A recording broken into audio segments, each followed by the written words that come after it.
और गाजियाबाद के सभी निजी स्कूलों में लगातार अनियमितताओं को दुरुस्त करने के लिए प्रशासन पूरी तरीके से एक्टिव हो गया है, लेकिन गाजियाबाद के राजनगर एक्सटेंशन में स्थित डीपीएस स्कूल बच्चों की सुरक्षा को लेकर लगातार मुद्दा उठा रहा है, जबकि प्रशासन इसका कोई स्थायी हल नहीं निकाल पा रहा।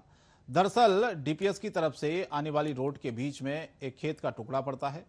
उस खेत के टुकड़े में से होकर दरअसल वाहन गुजरते हैं और जो वहां से वाहन गुजरते हैं वो रोड मेन रोड की स्कूल से जुड़ती है। अब कुछ शरारती तत्व लगातार रोड के बीचों बीच मौजूद उस खेत के टुकड़े की जमीन पर गड्ढे कर देते हैं, जिससे स्कूल की बसों को आने जाने में काफी दिक्कतें हो रही हैं। बच्चों के लिए भी यहां पर सफर करना सुरक्षित नहीं है। और हमारे संवाददाता जितेंद्र भाटी ने वहीं पर मौके का जायजा लिया है, देखिए आप। गाजियाबाद में स्कूल प्रशासन की लगातार कमियां हम दिखाते रहे हैं और वो कमियां जो दुरुस्त करने की बात कही जाती है। ऐसे में कुछ ऐसे स्कूल हैं जो अपनी कमियों को दुरुस्त रखते हैं, लेकिन उनके साथ में कुछ खासा परेशानियां आ रही हैं। हमारे साथ मौजूद हैं डीपीएस स्कूल की अध्यापिका, बात करेंगे। मैडम, आपसे जानना चाहेंगे किस तरीके की परेशानी आई, क्योंकि आज पता चला गड्ढा खोद दिया गया है किसी शरारती तत्व के द्वारा और स्कूल की बसेस तो अंदर आ गई लेकिन जाने में दिक्कत हुई, क्या कहेंगे? बिल्कुल, आज यहाँ पर सुबह जब हम लोगों ने देखा, क्योंकि यहाँ रोड कोई है नहीं एक्चुअली, हमारी बसेस को लगातार आने जाने में बहुत दिक्कत होती है। तो कई बार प्रशासन से गुहार करने के बाद जब कुछ नहीं हुआ तो हम लोगों ने अपनी एक रोड टेम्परेरीली बना दी। लेकिन आज सुबह देखा कि वहाँ पे बसेस आ गई, उसके बाद यहाँ के कुछ तत्वों ने इस रोड पे गड्ढे कर दिए, जिसकी बस वजह से हम बसेस को वापस नहीं भेज पा रहे थे। अब हमारे पास कोई सोल्यूशन नहीं था इस चीज का, बात करने की कोशिश करें तो किससे करें। उसके बाद फिर मैंने चौकी इंचार्ज हैं उनसे बात की, नंदग्राम चौकी में भी बात की, एसडीएम साहब से बात की। उसके बाद पूरी टीम यहाँ पे 10 बजे के करीब मौके पर आई, और क्योंकि मुझे उस समय सोल्यूशन चाहिए था कि जो मेरे पास बच्चे 2500 स्कूल आ गए हैं उनको कैसे वापस भेजा जाए। एसडीएम साहब ने कहा कि अभी टेम्परेरी, क्योंकि ये जमीन जो है वो विवादित जमीन है, इस पे कोई एक्शन अभी नहीं हो पाएगा, तो उन्होंने टेम्परेरीली इन गड्ढों को बंद करवा दिया, जिससे कि मेरी बसेस अभी चली गई हैं, बच्चों को मैंने सेफली घर पहुंचा दिया है।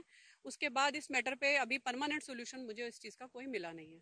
प्रशासन से किस तरीके की मांग कर रहे हैं, क्योंकि स्कूल है, हजारों बच्चों की जिंदगी का सवाल है, पढ़ रहे हैं और पढ़ाई तो जरूरी है, कि जैसे कि प्रशासन कह भी रहा है कोविड काल में लगातार 2 साल बच्चे घर बैठे और अब जैसे जैसे स्कूल खुले और अब ये परेशानी। एक्चुअली स्कूल के बच्चों की ही सुरक्षा को देखते हुए हम सब ये चाहते हैं कि यहाँ पर ऐसा रोड दे एटलीस्ट प्रशासन, जिससे बच्चों का आना जाना सुरक्षित किया जा सके। बारिश है, बारिश में मिट्टी की रोड बह जाती है, बसेस बिल्कुल ऐसे निकलती हैं, तो भरी हुई बस जब जाती है तो बच्चों की सुरक्षा मतलब थोड़ा डर ही लगता है। तो यही प्रशासन से चाहते हैं कि यहाँ पे इसका कोई परमानेंट सोल्यूशन निकाले, जिससे कि आने जाने वाले बच्चों, पेरेंट्स को और सबको सुविधा हो और बच्चे सुरक्षित महसूस करें। तो ये हालात तब के हैं जब एक स्कूल चाहता है कि बच्चों को सहूलियत मिले। मैं कैमरामैन से गुजारिश करूंगा दिखाएं दूर वो सड़क में पड़ा हुआ गड्ढा, जो गड्ढा इस बात की तस्दीक कर रहा है कि यहाँ पर कुछ शरारती तत्व पहुंचे जिन्होंने इस तरीके का बड़ा गड्ढा यहाँ बना दिया। क्योंकि बसेस अंदर आई और उसके बाद बच्चे भी यहाँ पर पहुंचे, लेकिन बच्चों की बसें अब जब स्कूल से छुट्टी हुई तो कैसे वापस पहुंचती, ये अपने आप में बड़ा सवाल है। अभी यहाँ पर जो कि अध्यापिका जिनसे बात हो रही थी, उन्होंने साफ बताया कि एसडीएम और थाना अध्यक्ष समेत जीडीए की टीम यहाँ पहुंची, हालांकि निस्तारण किया गया लेकिन परमानेंट सॉल्यूशन कुछ नहीं निकला है। हालांकि प्रशासन जिस तरीके से सख्त है कि स्कूलों में लगातार अनियमितताओं को दूर किया जाए, अब एक स्कूल यानी डीपीएस राजनगर एक्सटेंशन का जो स्कूल है वो अपनी कमियों को दूर कर रहा है, तो लगातार प्रशासन को भी इसमें मदद करनी चाहिए। न केवल बच्चों के साथ बल्कि जो अध्यापक अपनी गाड़ी से आते हैं, जैसे मैं खुद भी अपनी गाड़ी से आता हूं, तो जब आज हम आए थे यहाँ पर तब ठीक था, और वापस जाते समय बीच में मेरी ड्यूटी लगी बोर्ड की और मुझे जाना था। आप जानते हैं सीबीएसई के एग्जाम चल रहे हैं बोर्ड के। वापस जाते समय देखा तो 2 गड्ढे खुदे हुए हैं। एक तो रात बारिश भी हुई है, ये सड़क वैसे ही कच्ची है, मिट्टी यहाँ पर दलदल बन जाती है, और ऊपर से हमने प्रशासन से गुहार लगाई एक शिक्षक होने के नाते बच्चों की सुरक्षा के लिए, लेकिन ये कुछ असामाजिक तत्वों ने जो काम किया है ये शोभनीय नहीं है। ये तो ये भी परमानेंट सॉल्यूशन नहीं निकला, क्या लगता है प्रशासन करेगा आगे? कम से कम हमारी प्रशासन से यही मांग है। आज जैसा आश्वासन दिया है, एसडीएम साहब खुद आए थे, हमें लगता है कि जरूर इस दिशा में प्रशासन कदम उठाएगा और उठाने भी चाहिए। मैं खुद ही ड्रॉप करती हूँ अपने बच्चे को, प्राइवेट कम्यूटर है, बट बहुत दिक्कत हो रही है आजकल स्कूल आने में। बट हमारे ही रिक्वेस्ट से यहाँ के स्कूल एडमिनिस्ट्रेशन ने यहाँ पे कुछ टेम्परेरी अरेंजमेंट किया गेट नंबर 3 के पास, और काफ़ी अच्छा लग रहा था, सारा डेवलपमेंट बहुत स्पीड अप में सब कुछ हो रहा था। बट सडनली अब आज ही स्कूल हम लोग आ रहे हैं सुबह ड्रॉप करने के लिए। मैंने अपने बच्चे को जब लेकर आई तो कार में इधर से लेकर आई हूँ, ड्रॉप करने के बाद मैं वापस जा रही हूँ तो देख रही हूँ कि रोड खुदा हुआ है, जो बहुत प्रॉब्लम मेरे को क्रिएट किया है।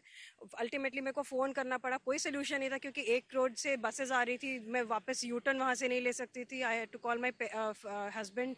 फिर उसके बाद बहुत प्रॉब्लम हुआ, it was a chaos in the morning. और अल्टीमेटली मैं किसको बोलूँ, मैं तो मतलब स्कूल इज़ रियली हेल्पफुल, पर मैं उन वो भी लोग हेल्प कर रहे हैं, पर अल्टीमेटली क्या बोलूँ, एज अ पेरेंट मैं बहुत आज तो बहुत ज़्यादा। और राज्यपाल गुरमीत सिंह ने सैन्य पृष्ठभूमि पर आधारित पुस्तक का विमोचन किया। उन्होंने कहा